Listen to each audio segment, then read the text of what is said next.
여러분 안녕하세요. 언제나 여러분과 함께 성공적인 장기 투자의 길을 함께 동행하고 싶은 생각남 ETF입니다. 간밤에는 미국의 증시도 그렇고 지금 세계의 주요 증시들은 전쟁에 대한 여파로 좋지 않은 흐름을 계속해서 이어가고 있는 상황이고요. 거기에 따라서 큰 변동성을 계속해서 보이고 있는 것 같습니다. 그런 간밤에 있었던 미국 시장의 주요 흐름들에 대해서 한번 살펴보도록 하겠습니다. 오늘 간밤에 미국 증시의 주요 지수는 계속해서 길어지는 전쟁의 리스크로 인해 크게 가라앉았습니다. 이제는 에너지와 원자재 가격 급등으로 인해서 경제의 성장이 둔화할 것이라는 공포가 시장을 사로잡았는데요. 따라서 현지 시간으로 7일 다우지수는 마이너스 2.37%가 하락을 했고요. S&P 500 지수도 마이너스 2.95%나 하락을 한 모습이고, 그리고 기술주 중심의 나스닥 지수는 역시나 가장 큰 폭으로 하락한 마이너스 3.62%가 하락을 하면서 이렇게 미국을 대표하는 3대 지수는 큰 하락장을 받으면서 장을 마무리했습니다. 산업 전반적인 주요 분야들로 살펴보면 간밤에 좋은 흐름을 가져간 분야는 에너지와 유틸리티 부분이 유일하게 좋은 흐름을 가져간 것을 볼 수가 있고요. 그렇기 때문에 그 외의 모든 분야들이 좋지 못한 하루였다는 것을 확인할 수가 있습니다. 따라서 현재 시장의 공포지수로 불리고 있는 변동성 지수 또한 굉장히 높은 수치를 보이고 있는데요.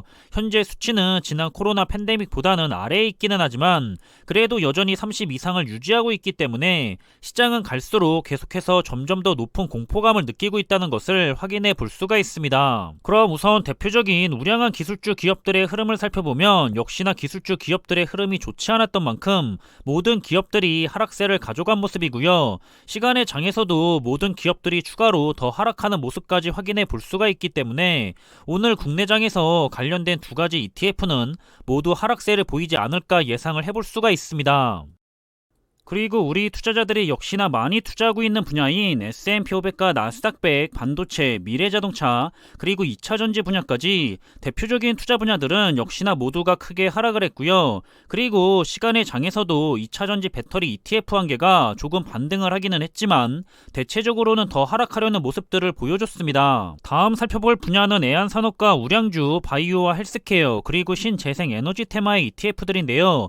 여기서는 신재생 에너지 테마의 ETF들만 대체적으로 상승을 한 모습을 보이고 있고요. 하지만 역시나 시간의 장에서는 추가로 더 하락하려는 움직임들이 나타난 것 같습니다. 그리고 4차 산업혁명의 기대를 한몸에 받고 있는 분야인 메타버스와 함께 사이버 보안, 클라우드, 인공지능을 활용한 산업 테마, 그리고 게임 테마의 ETF들인데요. 이 분야들도 기술주의 대표적인 산업 분야들인 만큼 모두가 큰 폭의 하락장을 받은 모습이고요. 그리고 시간의 장에서는 인공지능과 관련된 테마의 ETF들은 추가로 더 크게 하락을 한 모습이고, 반대로 사이버 보안 ETF 한 개와 클라우드 ETF들은 다시 반등을 해보려는 움직임들이 나타난 하루였습니다. 다음은 우리 인류에게 매우 중요한 분야로 친환경으로 가기 위한 관련된 테마들과 원유 테마, 그리고 아크 인베스트의 대표적인 각 분야별 혁신 테마 액티브 ETF들인데요. 여기서는 정말 최근에 탄소 배출권 ETF의 가격이 급락을 하고 있는데 오늘도 하루에만 마이너스 10%가 넘게 급락을 한 안타까운 모습이고요. 그리고 그동안 힘들었던 수소 테마 ETF들의 성과는 좋았고, 역시나 전쟁 때문에 가장 큰 수혜를 받고 있는 원유 테마의 ETF들은 간밤에도 크게 상승을 했습니다. 그리고 시간의 장에서는 물 테마의 ETF 한 개와 역시 원유 테마의 ETF들은 모두 크게 추가로 상승을 했고요. 그리고 유일하게 ARK ETF들 중에서 올해 나쁘지 않는 분야인 우주 탐사에 투자를 하는 ARKX ETF는 혼자만 힘을 내고 있는 모습까지 확인해 볼 수가 있습니다. 다음 살펴볼 부분은 금융과 부동산, 소비재, 산업재 테마의 대표적인 ETF들인데요. 간밤에는 모든 분야의 성과들이 좋지가 않았었고 시간의 장에서도 대체적으로 더 하락하려는 움직임들이 나타난 것 같고요. 그리고 마지막으로 살펴볼 시황 부분은 금과 은, 퀄리티주, 배당주, 원자재, 그리고 천연가스와 관련된 각 분야의 대표 ETF들인데요. 여기서는 역시나 위험자산인 주식시장의 흐름이 좋지가 않았었기 때문에 안전자산들의 좋은 흐름을 가져간 모습을 볼 수 있고요. 역시나 최근 계속해서 수혜를 받고 있는 원자재 테마의 ETF들하고 천연가스와 관련된 ETF들의 성과들이 좋게 나타나고 있는 모습입니다. 시간의 장에서도 대체적으로 똑같은 흐름들이 나타나고 있는 것 같고요. 그리고 원달러 환율은 이제는 아예 1200원으로 올라가서 계속해서 더 올라가고 있는 모습입니다. 오늘도 0.1%가 상승한 채로 1231원에 거래가 되고 있고요. 한 가지 다행스러운 부분이라고 해야 할지 참 난감한데 환율이 올라갔기 때문에 국내 주식시장에게는 계속해서 좋지 않은 상황이지만 국내에 상장되어 있는 환 노출형인 해외 추종 ETF들은 그만큼 환율 상승에 의한 이득은 있었다는 사실을 투자하는 데 있어서 참고하시면 좋을 것 같습니다. 그럼 간단하게 시장의 주요 이슈를 살펴보면 이제는 그동안에 시장의 강세장을 전망해온 월가의 금융사들에서도 곳곳에서 하나씩 항복을 하고 있다는 소식인데요. 대표적으로 UBS는 자신들이 생각하는 하락장의 시나리오에서는 S&P 500 지수가 3700까지도 하락을 할 수 있다고 전달을 했습니다. 여러가지 시나리오 중에 한 가지의 경우이기는 하겠지만 일단 현재 S&P 500 지수의 움직임을 살펴보면 분명하게 하락의 추세선 안에서 주가가 움직이고 있다는 것을 확인해 볼 수가 있는데요. 그렇기 때문에 추가적인 하락이 충분히 있을 수 있는 상황입니다. 그리고 지금은 강력한 지지선이 될 부근에 와서 더 아래로 내려가려는 움직임 또한 보이고 있기 때문에 앞으로 며칠 동안이 여기에서 더 하락을 할지 아니면 지지선을 발판 삼아서 다시 반등할지에 대해서 굉장히 중요한 시기가 될 것으로 생각을 하고 있고요. 일단 현재 시점에서 S&P 500 지수는 고점에서 마이너스 12.4%가 빠져있는 상황인데요. 만약 월가에서 제시하는 3700선까지 S&P 500 지수가 밀릴 경우에는 고점에서 약 마이너스 23% 정도가 내려간다는 의미가 되겠고요. 그리고 이걸 지금 시점에서 계산을 해본다면 앞으로도 마이너스 12%가량은 추가로 더 하락할 가능성이 있다고 한다는 것을 알 수가 있습니다.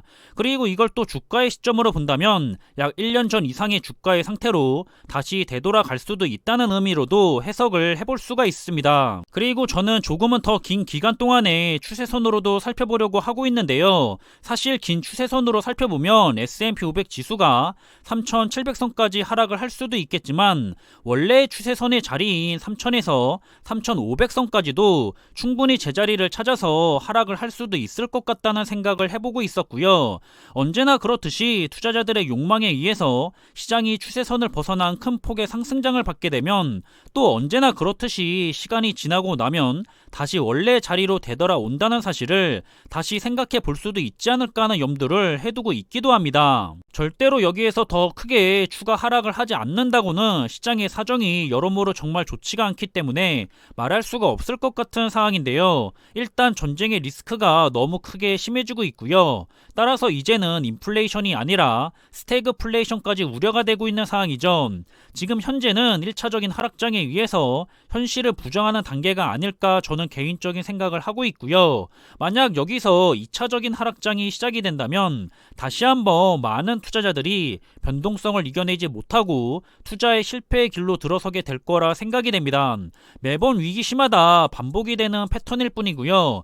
이번에는 과연 스스로가 장기 투자자라고 자처를 했던 투자자들이 변동성을 이겨내는 성공의 투자자가 될지 아니면 또다시 변동성을 이겨내지 못해서 실패의 투자자가 될지는 그 성패가 구분이 될 거라 생각을 하고 있습니다. 그래서 지금은 다시 시장이 정상화가 돼가는 흐름이라고 보시면 될 것 같은데요. 제 예전 영상을 꾸준하게 보신 분들은 아시겠지만 저는 분명 주식시장과 미국 시장은 우상향한다는 믿음을 가지고 투자를 하고 있는 투자자지만 그럼에도 불구하고 현재의 미국 시장은 그 기울기가 너무 가파르게 올라갔었기 때문에 굉장히 부담스럽기도 하고 한 번은 조정을 차라리 크게 받아서 다시 마음 편하게 투자를 이어갈 수가 있었으면 좋겠다라고 하는 개인적인 의견을 전달한 적이 있었는데요.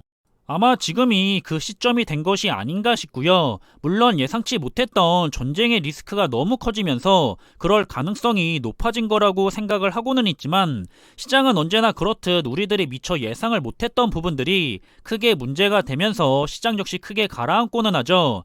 우리들이 할 일은 이런 시장의 흐름들을 잘 살펴보면서 현금 조절을 해가면서 최대한 한 주라도 더 매수를 하기 위한 저가 매수를 노리면서 수량을 모아나가야 하는 시기라고 생각을 합니다.